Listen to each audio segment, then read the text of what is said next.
Eu tenho o prazer e a honra de convidar o Dr. Luiz Eduardo Penteado Borgo, que atua em causa própria para fazer uso da palavra, desde já colocando à disposição de Sua Excelência o prazo previsto na lei processual.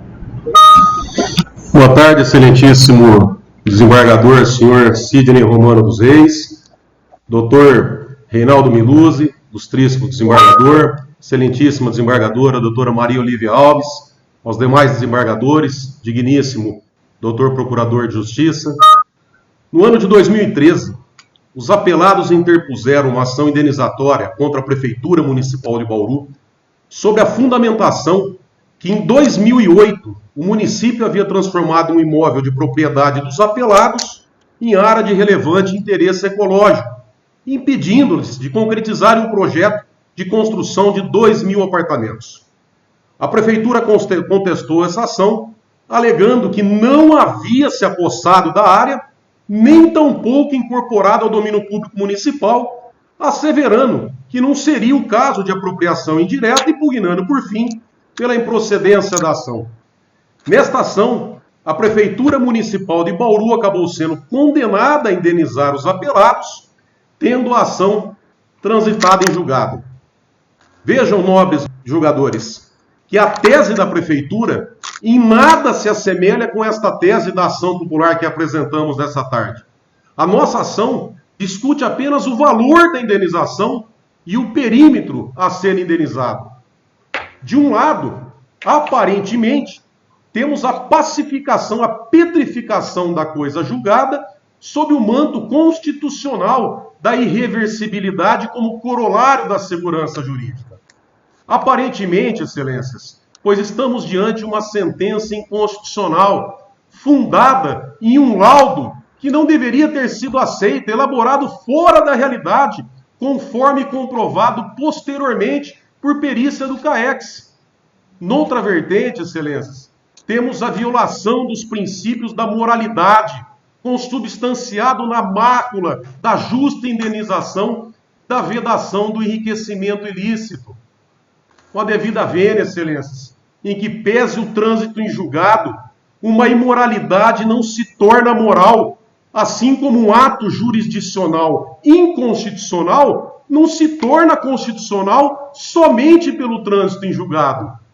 Não podemos aceitar que uma interpretação fria da lei acabe priorizando interesse privado em detrimento da supremacia do interesse público, já que está provado que o valor da condenação ultrapassa o razoável. Não podemos conceber, excelência, que um laudo que o CAEX apresentou posteriormente à apresentação desta ação, aonde foi mais de 130% a supervalorização da ação principal. Nesse sentido, nós temos o entendimento do mestre Humberto Teodoro Júnior, onde afirma que dúvida não pode subsistir, que a coisa julgada inconstitucional, ela não se convalida, sendo nula, portanto, o seu reconhecimento independe até de ação rescisória e pode ser verificada a qualquer tempo e em qualquer processo. Em 22 de setembro, excelência, de 2010, a ilustríssima doutora Eliane Calmon, relatora do RESP 1.187.297, prolatou que esta corte, em diversas oportunidades, assentou que não há coisa julgada quando a sentença contraria abertamente o princípio constitucional da justa indenização. Excelências, volto a falar, essa perícia oferecida pelo CAEX posteriormente, ainda que após o trânsito em julgado, aponta uma diferença que hoje estaria em 24 milhões de reais. É 130% a mais do que foi condenado a princípio. A situação é tão escandalosa, pedimos vênia, que após o trânsito em julgado dessa ação de indenização e já na fase de pagamento do precatório, os apelados cederam 60% do valor deste imóvel, que à época estava avaliado já em precatório em 33 milhões por 600 mil reais, excelência. Não bastasse, a própria magistrada que proferiu a sentença aqui combatida chegou a deferir antecipação de tutela em outra ação popular, suspendendo o pagamento do precatório após ter o conhecimento desse laudo do CAEX, onde ficou provada a supervalorização do terreno. Ainda, em 6 oportunidades, tivemos o parecer favorável do Ministério Público ao nosso pedido.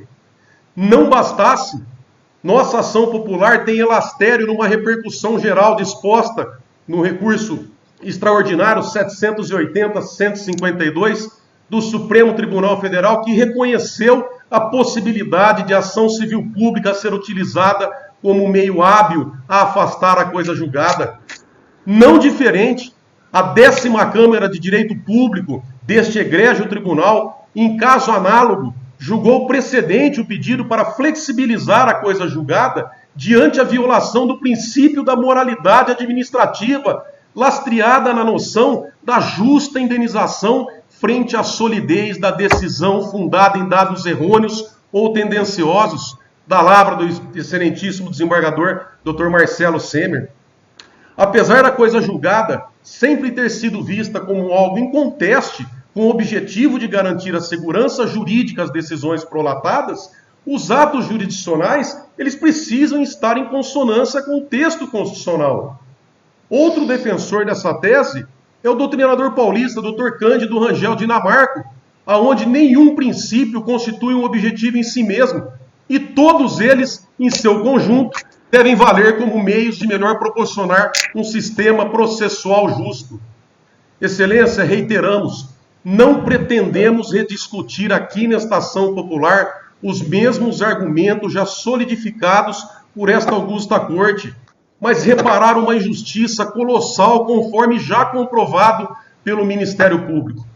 Por fim, excelências, e clamando aos senhores, pedimos vênias para lembrar as palavras do ilustre ministro Marco Aurélio Mello ao ser eleito presidente do Supremo Tribunal Federal no dia 31 de maio de 2001, no qual disse: na magistratura tive presente que julgar o próprio semelhante, os conflitos de interesses envolvendo o homem e uma sagrada missão. Busquei, então, reservar o trinômio apontado por Miguel Reale, a lei, o direito e a justiça, e com os olhos voltados, acima de tudo, para esta última, fazendo passo a passo, de forma desassombrada, apenas me curvando a minha própria consciência. Nesses termos, excelência, pedimos que dê provimento ao pedido inicial para que seja anulado esse laudo que ficou comprovado por perícia do CAEX, que foi supervalorizado e que torna a sentença inconstitucional por ferir o princípio da moralidade. Muito obrigado, fiquem com Deus. Eu agradeço o eminente advogado pelos subsídios trazidos, destacando não apenas a excelência com que se manifestou, como também o apreciável e indispensável conhecimento jurídico demonstrado da honra à advocacia do Estado de São Paulo. E eu indago ao Ministério Público, ao excelentíssimo senhor procurador, se pretende fazer o uso da palavra, tendo em vista o apontamento quanto ao laudo do CAEX. Não, excelência, já aparecer do meu colega nos autos e de modo que não há necessidade de sustentação. Obrigado. Pois não. Então, fazendo de início uma anotação de compreender perfeitamente a intenção do nobre advogado ao capitanear esta ação popular, segundo a sua convicção relativa a tudo o que expôs, eu também apresento a minha convicção como magistrado e, portanto, capacitado dentro, evidentemente, dos limites que me foram dados pela natureza e pela prática, a não me afastar também de decisões vinculantes do Supremo Tribunal Federal, nos termos, inclusive, do artigo 527, inciso 5º do Código de Processo Civil, que aponta a necessidade dos tribunais e dos juízes seguirem as orientações firmadas pela jurisprudência das Cortes Superiores.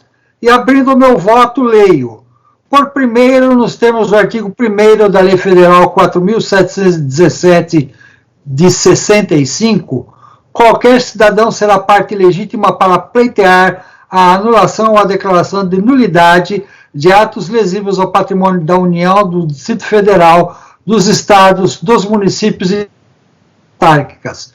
Prossigo. Com efeito, de fato, a apresentação popular nem poderia ter sido conhecida por patente carência em razão da inadequação da via eleita, vez que se volta contra ato de conteúdo jurisdicional. Primeiramente, pelo seu pedido e causa de pedir, extrai-se seu anseio em ver anulada a decisão judicial condenatória que, após trânsito em julgado e ainda improcedência de ação rescisória, manteve a indenização nos parâmetros sinalizados pela perícia. Em todo este longo tramitar processual, nos inúmeros julgamentos e reanálises da questão, não houve qualquer mudança na procedência da demanda indenizatória, nem em seu montante. Até recurso especial contra o julgamento da ação rescisória fora inadmitido, bem como agravo de instrumento contra tal decisão. Em síntese, prosseguindo, no fundo, quer-se anular decisão judicial sedimentada e a ordem de pagamento dela decorrente. Ainda que se possa levantar a tese de desproporção do montante indenizatório, ou nas palavras do autor, lesivo ao erário público, imoral, inelegível, etc., o momento processual é inadequado, foge às regras da sistemática processual, fere a segurança jurídica, definitividade da prestação judicial, papel mor do Poder Judiciário. Reforça-se que a ação popular não é a via adequada para buscar a invalidação de ato jurisdicional colhendo o Supremo Tribunal Federal, nem pode ser tida como sucedâneo recursal, já que existem meios processuais cabíveis para combater decisões com as quais não se concorda. Destarte agiu de maneira escorreita a meritíssima juiz, a saber, e eu cito aqui trecho da sentença de Sua Excelência. Prosseguindo, cabe também destacar sua consentaneidade ao entendimento doutrinário e jurisprudencial, a título de exemplo, a lição de Lili Lopes Meirelles, Arnoldo Wald e Gilmar Ferreira Mendes. Leio. Também é incabível a ação popular contra ato de conteúdo jurisdicional, contra o qual as partes devem manejar os recursos processualmente admissíveis, como decidiu o Supremo Tribunal Federal em ação proposta contra a liminar concedida pelo ministro Nelson Jobim, estendendo o auxílio moradia aos juízes federais. E eu digo isso referindo à obra Mandado de Segurança e Ações 33ª edição, de acordo já com a Lei 12.016 de 2009. E continuo fazendo referência à jurisprudência do Supremo Tribunal Federal, citando expressamente, e eu vou deixar de ler porque longa, a ementa, que consta taxativamente do meu voto, no AO número 2028, de relatoria do ministro Luiz Fux, julgado em 5/12/2017 e publicado no Diário Eletrônico da União, do Judiciário da União, em 6/12/17, com publicação no dia 7. Aliás, em suma, a finalidade da ação popular é a proteção ao erário ou, eventualmente, aos outros valores enumerados no artigo 5º, 73 da Constituição Federal. Entretanto, o que se pretendeu, sob o palio do argumento de que haveria perda de recursos públicos indevida ou excessiva, é pura e simplesmente eliminar o decidido na ação indenizatória, mesmo após todo o seu tramitar, agasalhado pelo manto da coisa julgada. Em conclusão, seu pedido transborda a finalidade da ação popular. Como o pedido, na essência, é justamente suspender, anular decisão judicial definitiva, seus efeitos e comandos, resta inviável o provimento ora pretendido. Nego, portanto, o provimento à remessa e ao recurso, e é como voto. Desembargador Reinaldo Miluzzi. Eu cumprimento também o ilustre advogado com a bela... Mas eu sigo a sua orientação, senhor presidente. Desembargadora Maria Olívia. Senhor presidente, cumprimento o ilustre advogado Eduardo, mas eu acompanho Vossa Excelência. Pois não, então agradecendo mais uma vez os subsídios, a elegância e a excelência com que feita a sustentação, peço se anote na tira de julgamento o resultado de que foi negado o provimento ao apelo e à remessa necessária nos termos do voto do relator. Boa tarde, doutor Luiz Eduardo. Muito obrigado, excelência.